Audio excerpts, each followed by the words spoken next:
Assalamualaikum warahmatullahi wabarakatuh. Selamat pagi semuanya. Ketemu lagi di pelajaran fisika bersama Ibu. Hari ini kita akan membahas mengenai masih gerak ya, yaitu gerak melingkar. Kompetensi dasar masih sama dengan pertemuan sebelumnya. Sekalian baca sendiri ya. Adapun untuk tujuan pembelajaran hari ini adalah menjelaskan konsep gerak melingkar. Nah, langsung saja kita ke pembahasan yang pertama. Apa itu gerak melingkar? Nah, gerak melingkar adalah gerak suatu benda pada lintasan yang berbentuk lingkaran.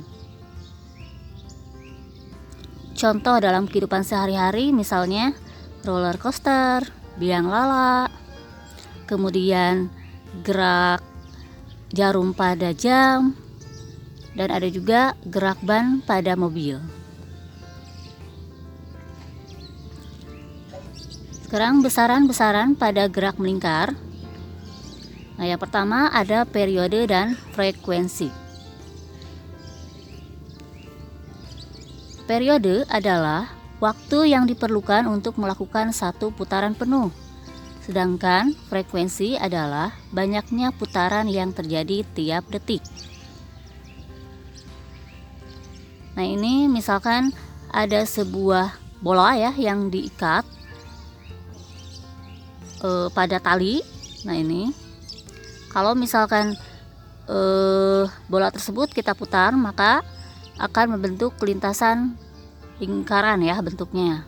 Nah, ini maka bola tersebut mengalami gerak melingkar.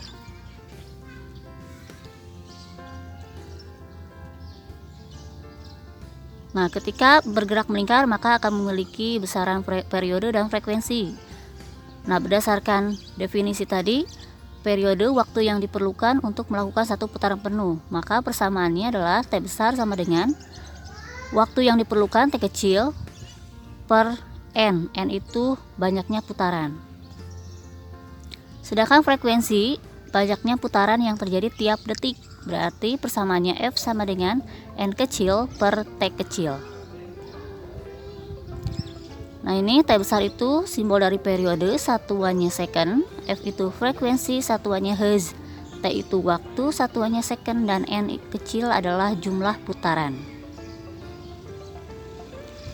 Nah, hubungan periode dan frekuensi adalah F sama dengan 1 per T atau T sama dengan 1 per F.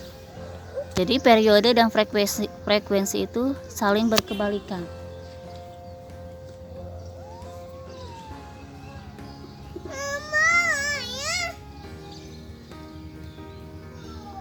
Nah, sekarang besaran yang selanjutnya adalah kecepatan linear dan kecepatan sudut.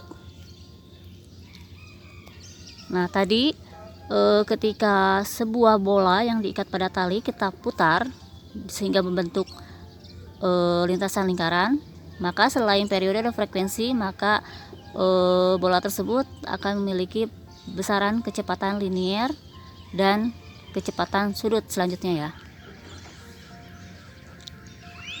Yang pertama, kecepatan linear. Nah, kecepatan linear definisinya besarnya panjang lintasan yang ditempuh dalam selang waktu tertentu.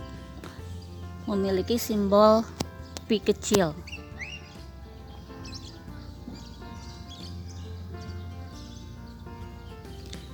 Nah, kalau dari gambar ini kecepatan linearnya ya. Nah, untuk arahnya kecepatan linear itu selalu berubah-ubah dan selalu menyinggung lintasan lingkaran. Dan juga arahnya itu selalu tegak lurus dengan jari-jari. Nah, ini jari-jarinya.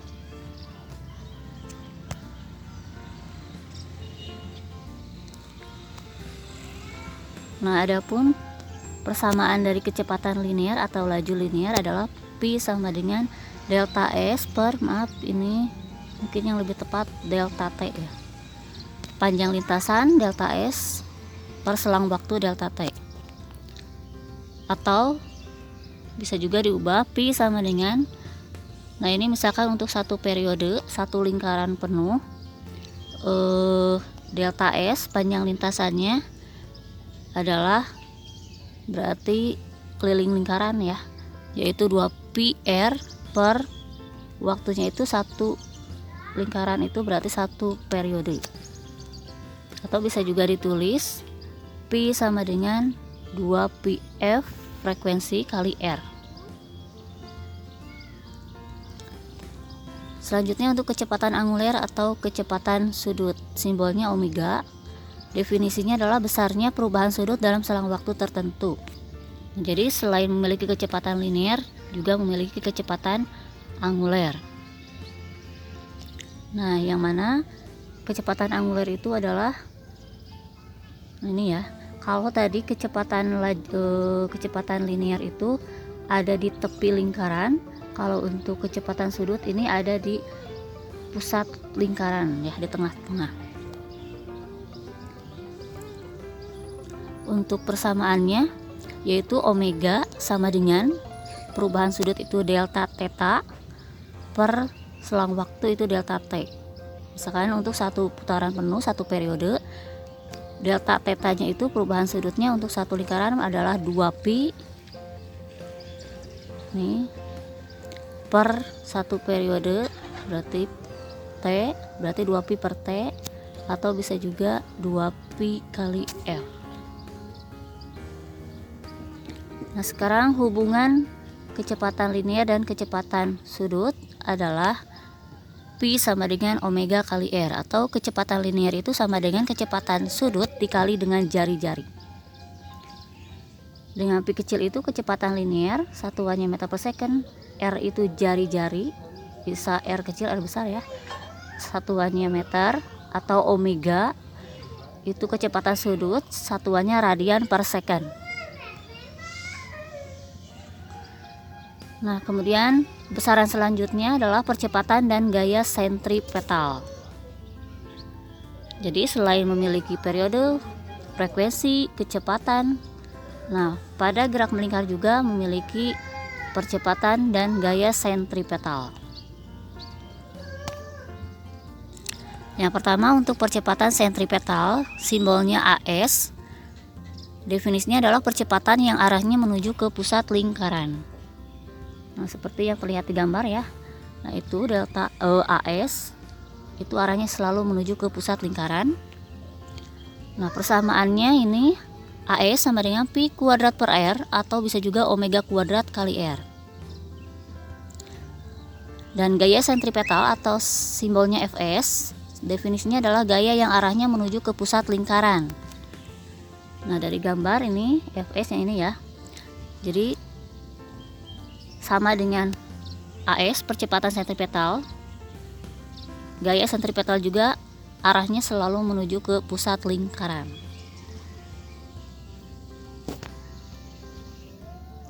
Nah, ini persamaan untuk gaya sentripetal yaitu Fs sama dengan M kali AS, atau bisa juga M kali pi kuadrat per R, atau bisa juga M omega kuadrat kali R. Dengan Fs gaya sentripetal, satuannya Newton, dan AS adalah percepatan sentripetal, satuannya meter per second kuadrat. Nah, sekarang kita langsung ke contoh soal yang pertama.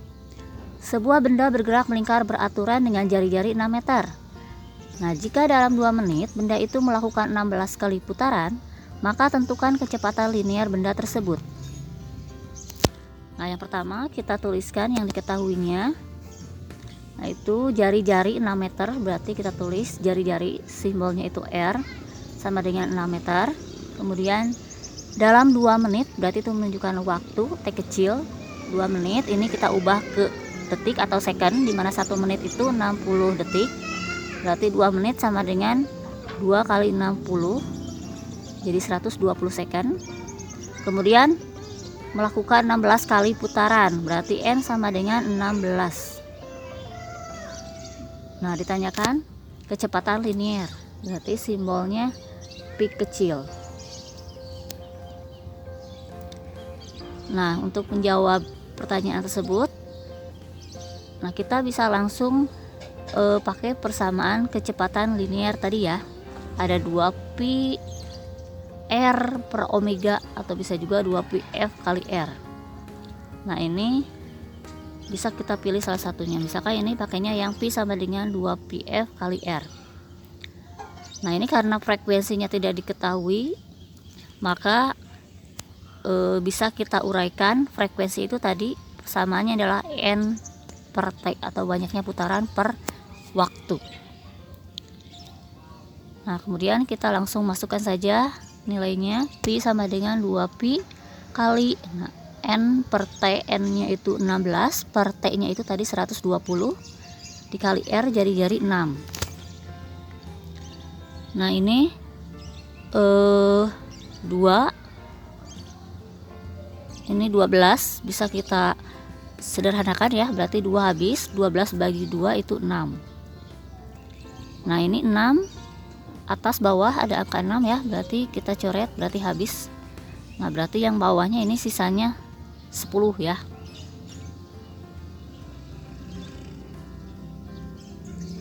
Nah berarti 16 dibagi 10 itu 1,6 kali pi. Nah jangan lupa satuannya meter per second. Nah sekarang contoh yang kedua, sebuah benda bermasa 2 kg bergerak melingkar beraturan dengan jari-jari 20 cm. Jika kecepatan sudut yang dialami benda adalah 4pi radian per second, maka tentukan percepatan sentripetal dan gaya sentripetal benda tersebut. Nah kita tuliskan dulu ya yang diketahui, yaitu massa M kecil 2 kg, kemudian jari-jari R 20 cm. Nah kita ubah ke meter, 1 cm berarti ke meter dibagi 100 ya, maka bisa dituliskan 2 kali 10 pangkat min 1 meter. Nah kemudian diketahui lagi itu kecepatan sudut 4pi radian per second. Nah kecepatan sudut itu simbolnya omega, 4pi radian per second. Nah ditanyakan percepatan sentripetal AS dan gaya sentripetal Fs. Nah yang pertama kita cari percepatan sentripetal atau AS. Nah ini tadi persamaannya ada 2 ya. Nah berdasarkan soal maka kita bisa langsung pakai persamaan yang ini ya, omega kuadrat kali R. Kita masukkan saja omega itu 4pi ya, 4pi dikuadratkan kali R, jari-jarinya tadi 2 kali 10 pangkat min 1. Nah sekarang kuadratkan dulu 4pi. 4 kuadrat itu 16, pi kuadrat itu pi dikuadratkan itu pi kuadrat kali 2 kali 10 pangkat min 1. Kemudian 16 kali 2 32, pi kuadrat kali 10 pangkat min 1. Nah 10 pangkat min 1 itu kan artinya 1 per 10 ya, berarti 32 dibagi 10 itu 3,2 pi kuadrat, satuannya meter per second kuadrat. Itu untuk percepatan sentripetal. Sekarang gaya sentripetal persamaannya Fs sama dengan M kali AS. Tadi M itu massa 2 kg dikali AS yang tadi sudah didapat, yaitu 3,2 pi kuadrat. Berarti langsung saja 2 kali 3,2 itu 6,4. Nah jangan lupa pi kuadratnya bawah ya. Nah satuannya Newton. Nah seperti itu ya, mudah-mudahan bisa dipahami. Nah sekarang kita lanjut ke jenis-jenis gerak melingkar. Nah sama halnya dengan gerak lurus, gerak melingkar juga ada 2 macam. Nah ini gerak melingkar beraturan, bisa disingkat GMB, dan yang kedua gerak melingkar berubah beraturan, disingkat GMBB. Nah kita bahas yang pertama, gerak melingkar beraturan atau GMB. Nah ini GMB ini memiliki ciri-ciri yang pertama, besar kecepatan linearnya tetap, tetapi arahnya selalu berubah dan arah kecepatannya selalu menyinggung lingkaran. Nah tadi untuk kecepatan linear ini ya, yang pi. Nah ini besarnya itu selalu tetap, tetapi arahnya yang selalu berlawanan. Nah ini arahnya maksudnya berubah-ubah, maaf ya. Jadi arahnya selalu berubah-ubah, namun selalu menyinggung lingkaran. Yang kedua, besar dan arah vektor kecepatan sudutnya itu tetap. sehingga percepatan sudut sama dengan 0. Nah, ini untuk kecepatan sudutnya di pusat lingkaran itu besar dan arahnya itu selalu tetap. Dan yang ketiga, hanya memiliki percepatan sentripetal, tadi yang arahnya selalu menuju pusat lingkaran. Nah, itu ciri-ciri dari GMB. Nah, untuk persamaannya yaitu theta sama dengan omega kali T. Nah, ini sama saja dengan gerak lurus beraturan ya. Jadi posisi sudut sama dengan kecepatan sudut dikali dengan waktu. Yang kedua, GMBB atau gerak melingkar berubah beraturan. Nah, ciri-cirinya diantaranya besar kecepatan linearnya berubah beraturan, kecepatan sudut berubah beraturan, kemudian percepatan sudutnya konstan dan memiliki percepatan sentripetal serta percepatan tangensial. Nah, untuk persamaannya bisa kalian lihat sendiri ya. Ini sama sebenarnya sama saja dengan GLBB, gerak lurus berubah beraturan. Cuma di sini untuk posisi, untuk gerak melingkar itu theta, untuk kecepatan itu omega, dan percepatan itu alpha.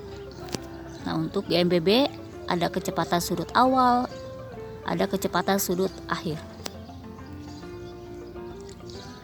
Nah, tadi ciri-ciri dari GMBB itu adalah selain memiliki percepatan sentripetal, nah juga memiliki percepatan tangensial ya.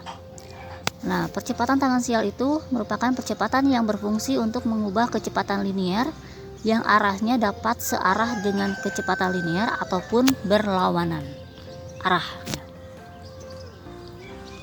Nah, ini untuk percepatan tangensial ya.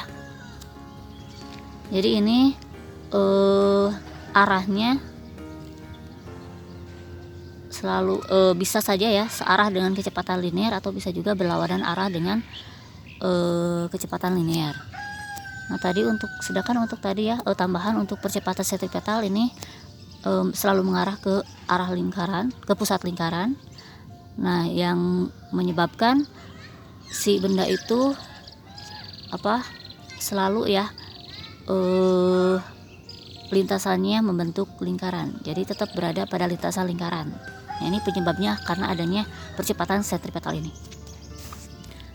Nah, ini untuk percepatan tangensialnya ya tadi ya.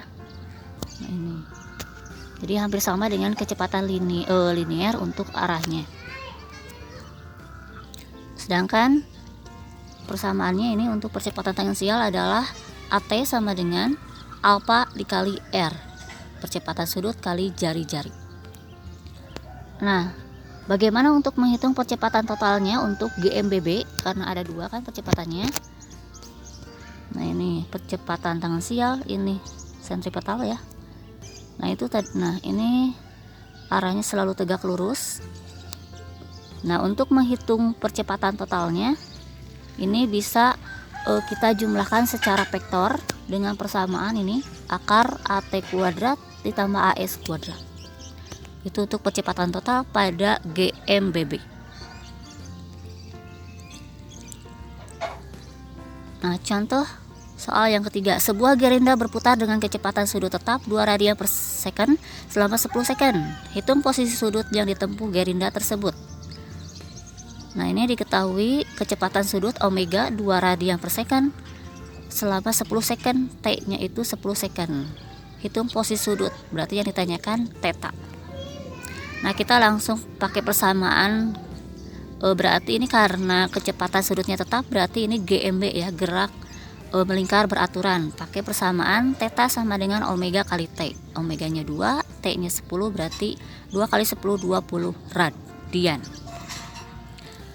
Contoh 4-nya, sebuah gerinda dari keadaan diam berputar dengan percepatan sudut 4 radian per second kuadrat selama 5 second. Tentukan posisi sudut gerinda. Nah, ini dari keadaan diam, berarti itu menunjukkan kecepatan sudut awal adalah 0 radian per second, atau itu menunjukkan kecepatan sudut awal ya. Berarti ini GMBB, gerak melingkar berubah beraturan. Kemudian percepatan sudut alfa 4 radian per second kuadrat selama 5 second itu menunjukkan waktu. Nah, tentukan posisi sudut, itu simbolnya theta. Nah, kita langsung pakai persamaan GMBB ya untuk menentukan posisi sudut, yaitu theta sama dengan omega 0 kali T ditambah setengah alfa kali T kuadrat.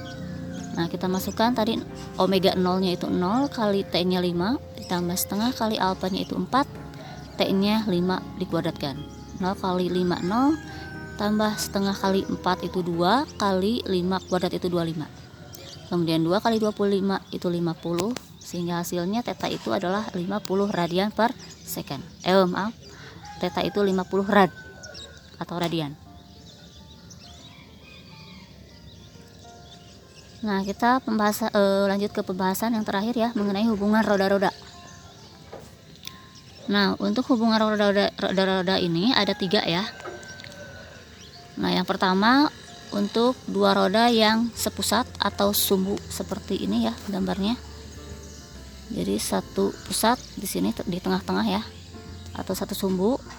Nah, pada dua roda yang sepusat atau satu sumbu ini akan memiliki kecepatan sudut yang sama. Jadi omega 1 sama dengan omega 2. Nah, dimana omega itu tadi sama dengan pi kecepatan linear kali bagi jari-jari, sehingga persamaan ini kalau diuraikan menjadi pi 1 per R1 sama dengan pi 2 per R2.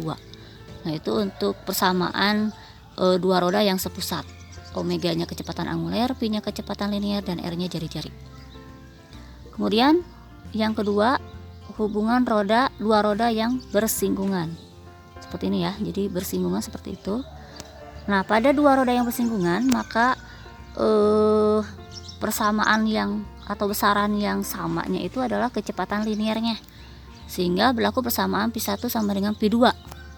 Dan kalau diuraikan menjadi omega 1 kali R1 sama dengan omega 2 kali R2.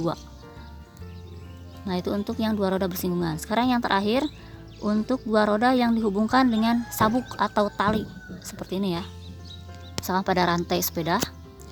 Nah, untuk dua roda yang dihubungkan dengan sabuk, nah sama dengan dua roda yang bersinggungan, ini akan memiliki kecepatan linear yang sama, sehingga persamaannya pi 1 sama dengan pi 2, dan omega 1 kali R1 sama dengan omega 2 kali R2. Jadi bisa dilihat persamaannya itu untuk dua roda yang bersinggungan dengan yang dihubungkan dengan sabuk itu sama ya. Ini persamaannya sama.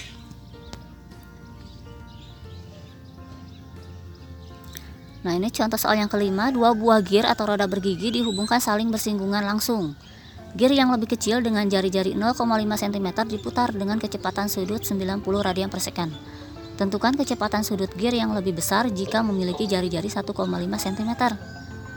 Nah, misalkan seperti itu ya, yang saling bersinggungan tadi. Nah, kita tuliskan yang diketahuinya. Gear yang lebih kecil, kita misalkan jari-jari yang pertama atau RA ya, 0,5 cm. Diputar dengan kecepatan sudut, nah berarti omega yang pertama, omega A 90 radian per second. Tentukan kecepatan sudut gear yang lebih besar.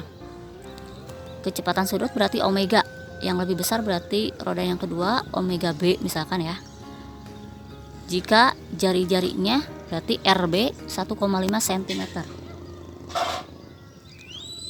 Nah, kita langsung ke persamaannya. Nah, ini untuk yang dua roda saling bersinggungan tadi, yang samanya itu adalah kecepatan linear, sehingga persamaannya adalah pi A sama dengan pi B, atau omega A kali RA sama dengan omega B kali RB. Nah, langsung saja tadi omega A itu 90, RA nya itu 0,5, omega B nya ditanyakan, RB nya 1,5. Nah, untuk satuannya cm sama ya, berarti bisa dihilangkan satuannya. Nah, 90 kali 0,5 45 sama dengan omega B kali 1,5, sehingga omega B sama dengan 45. Nah, 1,5 nya ini pindah ke bawah, 45 dibagi 1,5 itu 30 radian per second. Satu contoh soal lagi. 3 buah roda berputar dihubungkan seperti pada gambar berikut. Ini ada 3 roda, dimana di situ bisa kita lihat roda 1 dan roda 2-nya sepusat, sedangkan roda 1 dengan roda 3 itu dihubungkan dengan sabuk atau tali. Nah, data ketiga roda katanya di situ R1 jari-jari yang roda 1 20 cm, R2-nya 10 cm, dan R3-nya 5 cm. Jika kecepatan sudut roda yang pertama adalah 100 radian per second, tentukan kecepatan sudut roda yang ketiga. Berarti yang ditanyakan adalah sudut roda yang ketiga, berarti omega 3 ya. Nah, ini sebelumnya untuk roda 1 dan roda 2 tadi sepusat. Nah, untuk yang sepusat kita tahu bahwa kecepatan sudutnya akan sama. Berarti omega 1 sama dengan omega 2, yaitu ini ada di soal ya, 100 radian per second. Nah, ini omega 1 ya. Nah, itu untuk omega 1 dan omega 2 yang sepusat ya. Nah, sekarang roda 1 dengan roda 3 itu saling dihubungkan dengan sabuk. Nah, dimana yang dihubungkan dengan sabuk itu yang samanya itu adalah kecepatan linear. Berarti di sini persamaannya pi1 sama dengan pi3, atau diuraikan menjadi omega 1 kali R1 sama dengan omega 3 kali R3, sehingga muncul omega 3 yang kita cari. Langsung saja omega 1 ada di soal 100, masukkan R1-nya tadi 20 sama dengan omega 3-nya ditanyakan, R3-nya ini 5. Nah, kemudian omega 3 berarti sama dengan 400. Nah, dari mana 400? Omega 3 100 kali 20 itu 2000 ya, per, nah 5-nya kan kita pindah ke bawah, jadi 2000 bagi 5 hasilnya 400 radian per second. Nah, seperti itu ya. Nah, mungkin itu saja materi hari ini ya. Sebelum Ibu akhiri, nah ini ada 3 latihan soal kalian kerjakan. Nah, khusus untuk nomor 1 ya, itu ada 1200 rpm. Rpm itu satuan lain dari kecepatan sudut. Nah, itu rpm itu adalah rotasi per menit. Artinya berarti 1 menitnya itu melakukan 1200 putaran ya. Nah, nanti kalian kerjakan sendiri ya di buku catatan atau buku latihan masing-masing. Nah, mungkin pertemuan hari ini cukup sekian, mudah-mudahan bermanfaat. Kalau misalkan ada yang ditanyakan, bisa kita diskusikan di grup atau langsung japri ke Ibu ya. Terima kasih atas segala perhatiannya. Sampai ketemu lagi di pertemuan selanjutnya. Wassalamualaikum warahmatullahi wabarakatuh.